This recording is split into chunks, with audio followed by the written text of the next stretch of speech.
Well, it's good to be with you this morning. And, we're in a series right now called Proverbs, Real Wisdom for Real Life. God created this world and this life that we live in. And the book of Proverbs shows us how to live skillfully and wisely in light of reality. It's real wisdom for real life. Wisdom is not less than morality.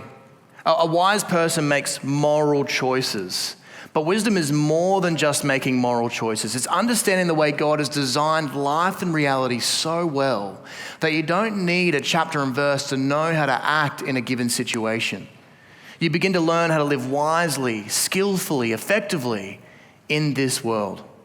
And today, we're going to learn about God's wisdom for being friends. We're going to learn about God's wisdom for friendship. The theologian Hugh Black wrote at the end of the 19th century, the book of Proverbs might almost be called a treatise on friendship. There is no book, even in classical literature, which so exalts the idea of friendship and is so anxious to have it truly valued and carefully kept. In fact, I would go even further and say that the claim of the book of Proverbs is that you cannot live a wise life without good friends. You cannot live a wise life without good friends. And yet, good friends are hard to find. One of the fathers of the early church said, "A friend is long sought, hardly found, and with difficulty kept." Maybe you can relate to that. One of the reasons that friends are hard to find is because you can't just make a deep friendship happen. You can't manipulate or strong arm it into happening. In a sense, friendship must first be discovered before it can be cultivated. In his famous essay on friendship, C.S. Lewis wrote, "Friendship is born at the moment when one person says to another, 'What, you too? I thought I was the only one.'" I don't care how many times you read How to Win Friends and Influence People. Friendship is first discovered before it can be cultivated. It's discovered through a common interest, a common goal, a common mission, a common way of seeing life. C.S. Lewis elaborates. He says, "This is why those people who simply want friends can never make any. The very condition for having friends is that you would want something else besides friends. If someone asks you, 'Do you see the same truth?' and your honest answer is, 'I really don't care about that. I just want you to be my friend,' then no friendship can arise. There would be nothing for the friendship to be about. Those who have nothing can share nothing. Those who are going nowhere can have no fellow travelers. A friend is long sought, hardly found, and with difficulty kept." Jerome said that 1,600 years ago, and I believe it's even more difficult today. In fact, I believe that in the modern West, we've lost the value and the art of friendship. Loneliness is at epidemic levels in the West. In the UK, they actually have a politician for loneliness. And we have services like this one on the screen, Rent a Friend. You can pay someone to come and hang out with you for the day. Now, I don't think they're really a friend if you do use this service, just so you know. I think they've got some ulterior motives for that. But the next time your friend invites you to their third cousin's interpretive dance recital, just refer them to Rent a Friend and you'll save yourself the pain. In our hyper-connected but extremely lonely world, can we rediscover the type of friendship needed for a life of wisdom? How do we cultivate deep, lasting friendships? How do we know if the people we call friends are good friends? And how do we be a lasting friend to others? Well, for these questions, we need God's wisdom. And so we turn to the great wisdom book of the Bible. We turn to the book of Proverbs. We're going to explore this topic in 4 chunks. And in the first part of our time together, we're going to be asking, why be a lasting friend? Why bother? Most of us would admit that friendship isn't the highest thing on our priority list. Life is full, life is busy, and we don't always have time to hang out with friends. Friendship is nice in our minds, but it's not crucial. An American pastor, Drew Hunter, has written a very helpful book called Made for Friendship. And this book has been greatly helpful to me in preparing for this sermon. I highly recommend reading it. And in the book, he shares about a common approach to friendship. He says, "When I asked a fellow church member if he had any close relationships, he said, 'I'm too busy for friends.' Between work and family, he didn't think he had any space left. We can commend him for those good commitments, But isn't this like saying we're too busy for water because we're committed to air and food? Now, you might think that's an exaggeration, but Drew's point is that friendship is to the soul like water is to the body. It's essential, not just nice. It's necessary. The book of Proverbs contends, and we'll see that throughout our time together today, that you cannot live a wise life without deep, lasting, good kind of friends. Generations past have understood this far better than us today. C.S. Lewis again says, to the ancients, friendship seemed the happiest and most fully human of all loves, the crown of life and the school of virtue. The modern world, in comparison, ignores it. Friendship, C.S. Lewis again, is the greatest of worldly goods. Certainly to me, it is the chief happiness of life. Augustine, one of the most important theologians in the ancient church, said 2 things are essential in this world: life and, how would you fill that in? Family? The Brisbane Broncos? Yeah, maybe it's an idol for me to work with. Friendship? Would you really have said friendship? Because that's what Augustine says. Both must be prized highly and not undervalued. Why being a lasting friend? Well, friendship is actually deeply valuable. Proverbs would say it's essential for a life of wisdom. But maybe you're thinking, well, Ben, I've already got friends. You know, we're not in each other's pockets, but we keep in touch and hang out from time to time. I don't need to be convinced I need friends, and I think my relationships are fine. But you see, the fact is, we need to understand how the Bible defines what a friend is. It doesn't say it's the person that you approve on Facebook, unfortunately. Friendship is quite a deep category of relationship in the Bible. A friend is not someone that you hang out with and have fun with, according to the Bible. Timothy Keller summarizes the Bible's definition of a friend as someone who always lets you in and never lets you down. Someone who always lets you in and never lets you down. Let's take a closer look at why Timothy Keller says that in our next section. What is a lasting friend? What is a biblical lasting friend? A Bible scholar called Justin Langford says in the Old Testament, covenant faithfulness is the primary way friendship is described.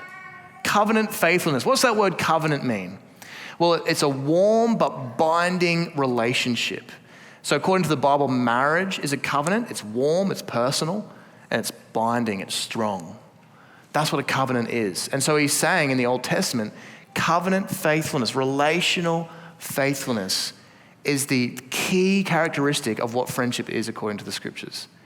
Loyal love, enduring steadfast kindness. That's the kind of characteristic that the Old Testament places front and center in friendship. Not necessarily fun or anything like that, although there's good things, but covenant faithfulness. And this is what we see coming up in the book of Proverbs as well. So in Proverbs 17, it says, a friend loves at all times, and a brother is born for a time of adversity.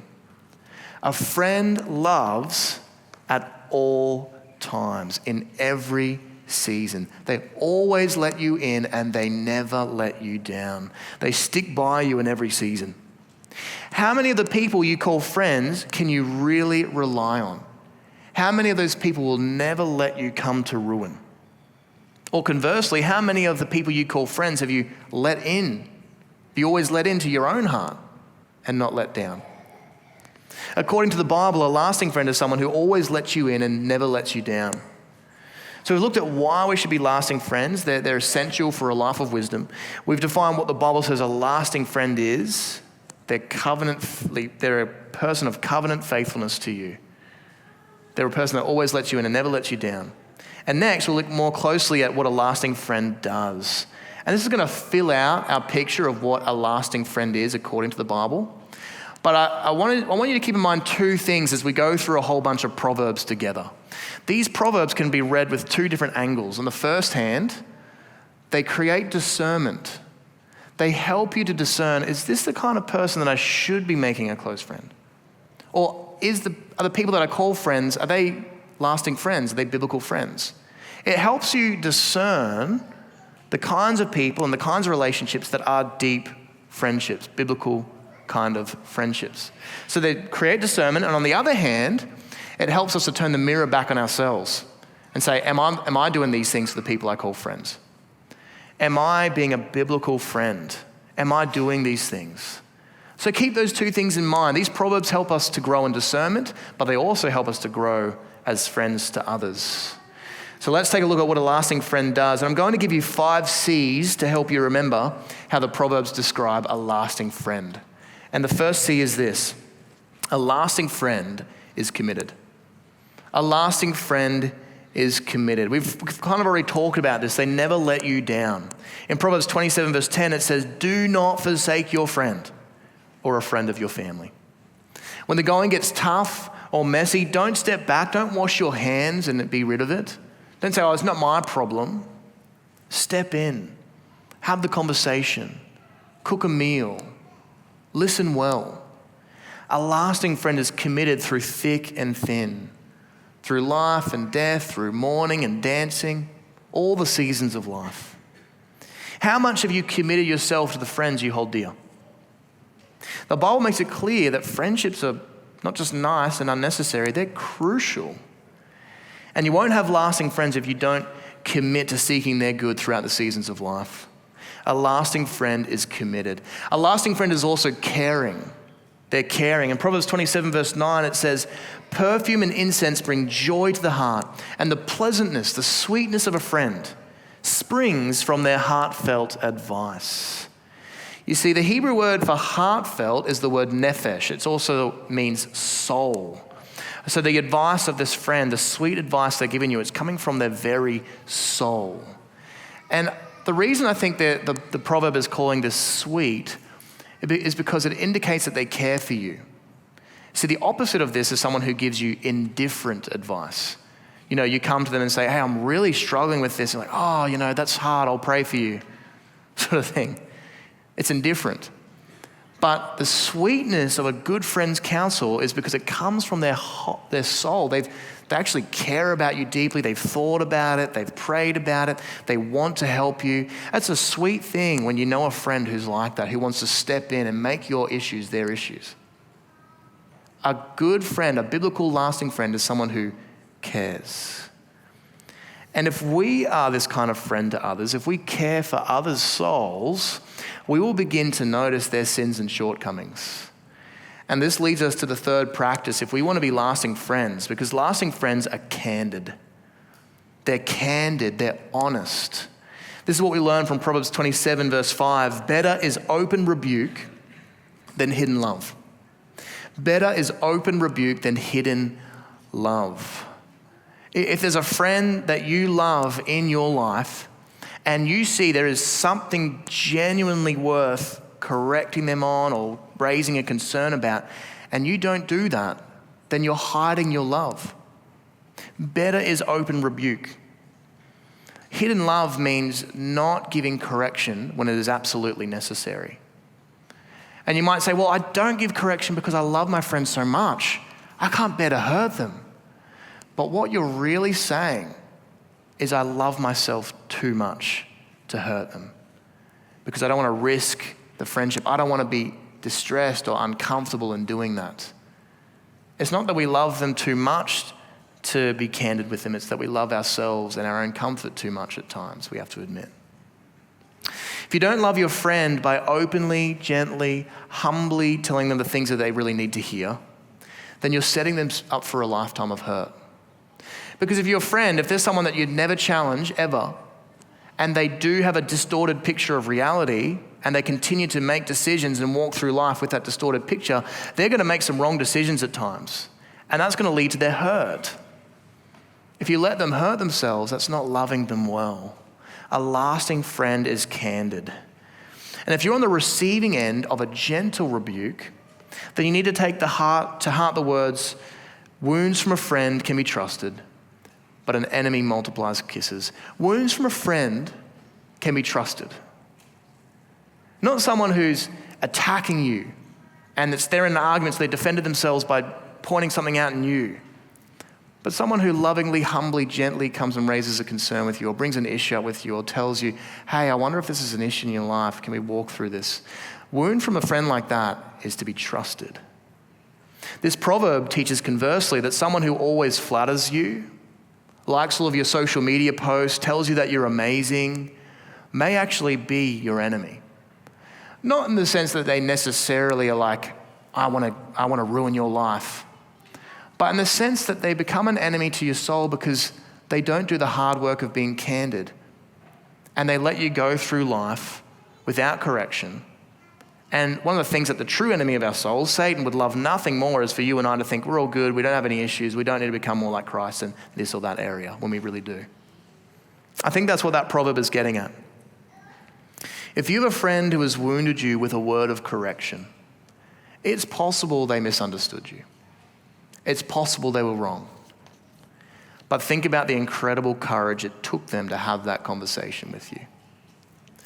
It's, at the very least, they are a person who can be trusted because they stuck their neck out when they didn't have to. They took the risk of hurting the friendship or getting backlash from you. A lasting friend is candid. A lasting friend is committed, caring, candid, and they're also close. In Proverbs 18, verse 24, we're told about two different types of friends. It says, one who has unreliable friends soon comes to ruin, but there is a friend who sticks closer than a brother.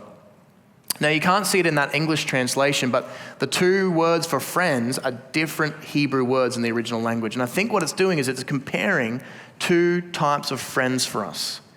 On the one hand, you can have many shallow, unreliable friendships. People who may like you, and you can be friendly with, that's fine. But they're not deeply committed to you. They're not going to make your problems their problem. They're not going to be around for long when adversity strikes. You're not going to feel comfortable to share your soul with them when you're going through something really rough. But there's a type of friend who sticks even closer than a brother. And in the ancient world, it's a big deal to say that because family relationships are valued so highly. And yet it says, no, there's actually a type of friend who can be closer to you than your very own brother or sister of your blood. A lasting friend is close. And I think there's an interesting implication in this verse. Notice that the unreliable friends are in the plural, whereas the lasting friend is in the singular. And I think there's a little implication there that close, lasting friends are, by comparison, they're rarer. You can't expect to have 100 of them. This implies that lasting, faithful friends are by definition fewer than casual friends and acquaintances. The Oxford professor Robin Dunbar is famous for saying we can sustain 150 casual relationships. 150 people that we can kind of know of and interact with throughout life, but only 5 close relationships. Only 5. He was a sociologist. Now, the number of deep relationships we can sustain will be different from person to person. But the point is that this biblical friend, the type of friend that's closer than a brother, is something you can only have with a select few. If you want a number, Dunbar suggested 5. Jesus seemed to have 3 in John, Peter, and James. Whether we're single or married, we should pray for and seek more than one close friend, I believe. Hopefully, if you're married, your spouse is your closest friend. But just relying on your spouse, if you're married, to be your one closest friend is unhelpful. They may only have one angle on your solution, or they may not be able to help you if they fall ill or for whatever else. I believe the wisdom of Proverbs shows us that we should seek to cultivate at least 2 close friends. And if you're able to have more, that's wonderful. As a church, we're the family of God. We're called to love one another, but it's just not socially possible for all of us to be besties. We're to be friendly with all, but deep friends with a few. Friendly with all, but deep friends with a few. And if you're sitting here and you're listening to this and you're lonely, you don't believe you have any friends, I'm so sorry. That's a painful place to be in. That's a lonely place. I know that can feel fragile. Let me encourage you to start with a life group here. A smaller group of people who are following Jesus together. Get involved in a life group. Ask the Lord to reveal someone to you in that group. Maybe there's someone that you have an affinity with, that you can begin to cultivate a deeper friendship with. Pray to God, ask Him to reveal someone to you. And at the end of the day, like I said at the beginning, we can't strong arm someone into friendship with us. They may not return the favor, but we can focus on being a good friend to others. We can begin there. You might say, well, Ben, lasting friends are close, you say, but how close do you mean exactly? Like, do I need to be in their pockets? Well, I don't want to legislate how close you should be to a friend. It takes time and trust and safety to develop closeness and intimacy. But I can say that the model for human friendship in the Old Testament was David and Jonathan. Remember King David from the Old Testament? He had a bestie called Jonathan. And they seemed to know each other intimately. It says in 1 Samuel 20 that Jonathan loved David as he loved himself. I believe at one stage they said that your love to me is better than the love of women. Some of that stuff makes us feel uncomfortable in our modern world. They had a deep love for one another. They even covenanted and committed to be faithful to one another for the rest of their lives. Their friendship makes most modern blokes blush. Now, Carl Dienick, an Australian writer and Bible college professor, blogged about this online as he reflected on a book he was reading at the time. And he said, I've been working my way through Richard Godbeer's fascinating and unusual book, The Overflowing of Friendship. Godbeer shows the quite astonishing openness and depth of relationship between American men in the 18th century. And this, by the way, this is fascinating to me because I always assume people of the past are more conservative than we are. Anyway, this is what he says. To quote just one example, in 1763, Joseph Hooper wrote to his friend Benjamin Dolbear, "The sun never rose and set upon me since I parted from you, but he brought to my longing imagination the idea of my bosom friend," an archaic word that I think he means my heart friend. "My fancy paints him in the most beautiful colors, and my soul is absorbed in contemplating the past, wishing for a reiteration and longing to pour forth the expressions of friendship and receiving those that would calm, soften the horrors, and wholly eradicate the distractions that your absence creates." As Godbeer notes, such language among friends today would make many of us feel more than a little uncomfortable. Most would suspect an underlying romance and sexual relationship between the men. Yet as Godbeer carefully shows from countless examples, that wasn't the case.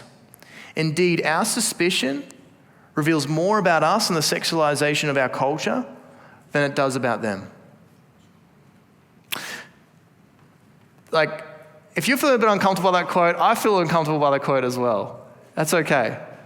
But I don't think that means those guys are weird in the 18th century. I think it does reveal something to us about our culture. I think we all realize by now that our culture is sexually obsessed. We identify ourselves so much through that lens. And if you're looking at life through that lens and you see two men that are close like that, we instantly assume there's some kind of romance. But it might actually say more about our cultural lens than what was actually going on. And apparently the book demonstrated that there was no romance. There was just a deep friendship.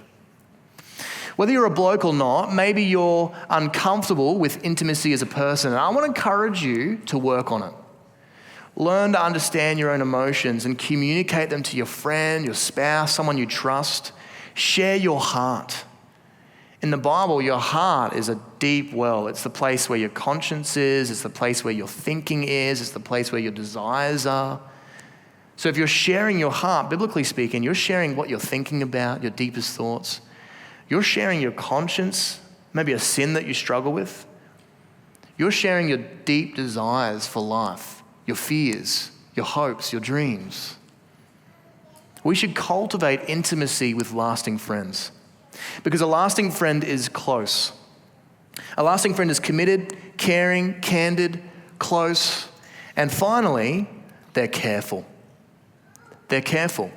Proverbs 25 says, like one who takes away a garment on a cold day or like vinegar poured on a wound is one who sings songs to a heavy heart.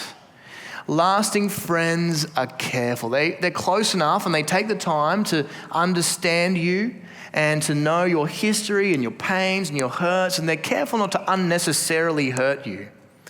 Now, if you're not connected enough with your friend to know that their heart is heavy, then not only are you not close, but you're unable to be careful. Proverbs 27 verse 14 says, if anyone loudly blesses their neighbor early in the morning, it will be taken as a curse. Look, if you're meant to be close friends and you don't even know your mate is not a morning person, then you're just not close enough yet. You need to get to know them a bit better so that you can be careful and thoughtful around them. Lasting friends are committed, caring, candid, close, and careful. Now, if you reflect on that list, my guess is that there's a couple of things stirring in your heart. The first thing is longing. We all long for a friend like this who's deeply committed to us, who will not let us down when our life feels like it's in ruins or we're facing bankruptcy or whatever it might be. They're there with us. Someone who is candid with us, who loves our own soul, who actually wants to become us to become like Christ and chooses to voluntarily invest in us and to gently bring forth any concern that they have. Someone who is faithful to us. We long for this kind of friend. But maybe, on the other hand, you feel crushed by the same description. Which one of us can claim to be committed, caring, candid, close, and careful all the time? Who among us can live up to that? The biblical call to friendship can be crushing. It's a difficult call. And maybe you don't just feel crushed, maybe you feel guilty. Maybe you realize you've let your friends down. Maybe you didn't realize the value that God's word places on friendship. Maybe your friends have tried to open up with you, but you haven't been vulnerable with them. Maybe you haven't stepped in to give a necessary word of advice because you didn't want to get involved. Maybe you feel guilty that you haven't been a good friend to others. The teaching of Proverbs paints a picture of a friend we all long for, but it also paints a picture of a friend we have all failed to be. I cringe personally at some of the things that I did in my early 20s. That I had too much of a need to be liked by other people and to keep the peace at all costs. And so I remember a friend who was being mistreated by another friend, and I was sort of involved in the situation, but I didn't step in to challenge him and to defend him. And this person was hurt because of that. Something that I cringe about, some of the decisions that I made in my early 20s as a friend. The teaching of Proverbs paints a picture of a friend we all long for, but a friend that we've all failed to be. How can we possibly live up to this definition? Well, this is the final thing we're going to explore together. How to be a lasting friend. You know, we can actually grow into better friends as people. We can do it. And the reason is because God has been a lasting friend to us. Drew Hunter again says, the greatest power for becoming a better friend is being befriended by the best friend. The best friend he's talking about is God. You might ask, how has God been a friend to us? Well, first of all, God is friendship. God is a triunity of loving, loyal friendship between Father, Son, and Holy Spirit. And the triune God created us in his image for friendship with him and with others. But Adam and Eve betrayed the great friend. In Genesis 3, when it says that God was walking in the garden, that's a biblical metaphor for friendship. God was the most benevolent friend to humanity. He gave Adam and Eve so much to enjoy, so much dignity and worth, so much trust to rule over his creation. And yet they listened to the lies of the serpent. They mistrusted their great friend. They entertained dark thoughts about him, and they chose autonomy over friendship. They exchanged life under God's rule so that humanity could rule themselves, and they broke their friendship with God in the Garden of Eden. But God was too committed to us to just let us be ruined. He is the great friend who abounds in loyal love and everlasting kindness. This is why God took on human flesh in Jesus. To come and save us was the ultimate expression of friendship. In fact, the night before he died, Jesus explained his death as a cosmic act of friendship. In John 15, he said, "Greater love has no one than this, to lay down one's life for one's friends." Jesus' death was a great act of loving friendship. And Jesus said that to his 12 disciples, to some of his closest friends. He got down that night and he washed their feet, and he even washed the feet of a friend who would betray him with a kiss, of Judas, someone who would callously give him over to death. Jesus knows what it's like to be betrayed by a friend. Some of his friends, like Peter, even said to him that night, "Even if everyone leaves you, I will never leave you. I will be this biblical committed friend." And yet, when the going got tough, everyone abandoned him. Peter denied even knowing who he was. That night, Jesus went to the Garden of Gethsemane, and he said his soul was troubled. He took his 3 closest friends, Peter, James, and John, told them how troubled he was, and he says, can you stay awake and pray with me? And while he's sweating blood and he's praying and crying out to the Father, his friends are falling asleep. In his hour of need, they were not careful friends. They were not considerate friends in that time. Jesus knows. And Jesus chose, as the most faithful friend, to die for the friends that have failed him. To die for your sin and for my sin. That's what Jesus was doing at the cross. At the cross, Jesus experienced the desertion of God, the breaking apart of friendship with God, not because he deserved it, but because he was representing failed friends like me. He was taking the consequences we all deserve. Jesus is the best friend there ever was, because he was so committed to us that he chose to pull us out of our ruin. He chose to go through hell to save and restore us. Jesus is the best friend. And he is the reason why we can be lasting friends to others. Because when you experience the love of Christ, when you experience his faithfulness and his friendship, it fills up your tank. It inspires you. It empowers you to begin to be a faithful friend to others. You can be a lasting friend to others because the love that Jesus has for you outlasts death itself. You can be a lasting friend to others because the love that Jesus has for you outlasted death itself. Jesus is in your corner. He is committed to you through thick and thin. His love for you outlasted the hellish judgment of the cross and even the grave itself. You can never, ever lose this friend. Jesus has so bound himself to you that you cannot lose his love for you. He is not just a friend for life, he is a friend for eternity. He is the best friend. He will always let you in, and he will never let you down.